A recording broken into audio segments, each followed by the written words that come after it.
नारायण। आज हम लोग 15वें और अंतिम आत्मचिंतन सर्ग में प्रवेश कर रहे हैं।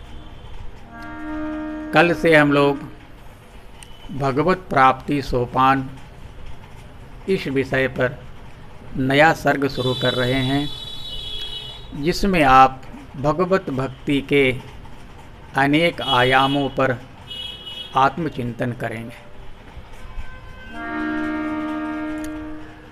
आज का प्रसंग सदाव्रती महाजन जी से संबंधित है, जो रस से सराबोर है, जो आत्मा की गहराइयों में उतरा हुआ है, आत्मचिंतन में डूबा हुआ है। ये संतों में ऐसी प्रीति, ऐसा भाव बेमिसाल। आप इसे सावधान होकर श्रवण करें।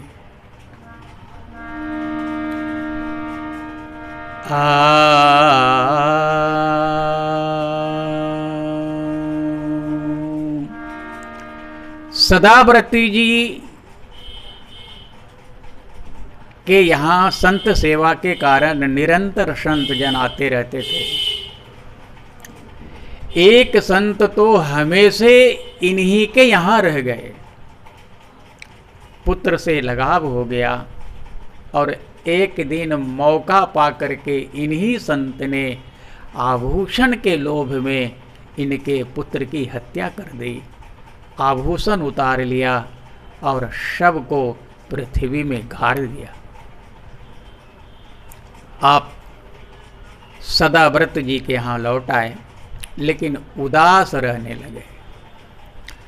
इधर पुत्र का राह देखते देखते जब पुत्र नहीं लौटा, तो सदाव्रती जी ने नगर में डुग्गी पिटवा दिया।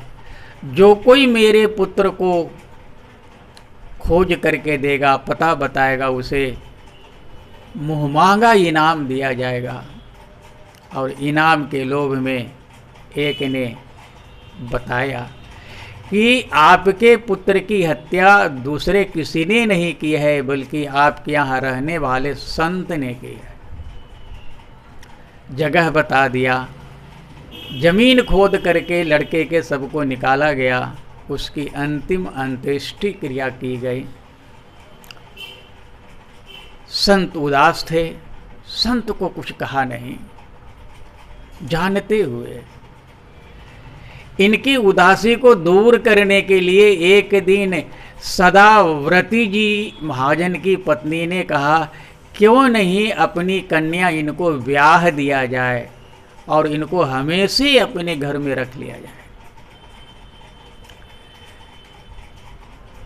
ऐसा भाव भरा प्रस्ताव सुनकर पुत्र शोक को भुलाकर और इस प्रकार से संत सेवा में भाव रखने वाला ये जो उनकी पत्नी का भाव है, इस भाव से सदाव्रती जी इतने प्रभावित हुए कि पत्नी के चरणों में गिर पड़े।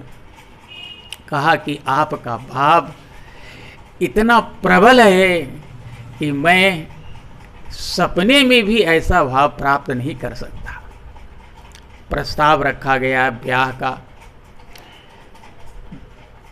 संत जी ने ब्याह का नाम सुनते ही जोर जोर से रोना शुरू किया।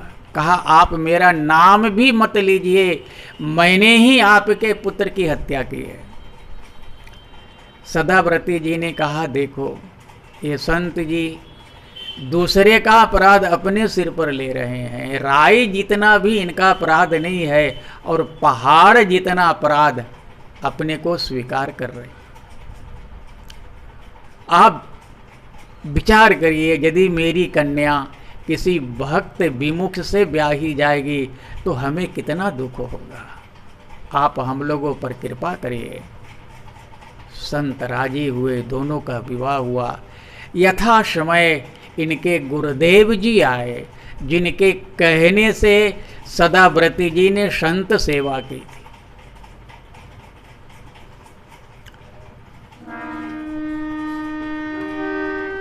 गुरु वही जो संत सेवावे,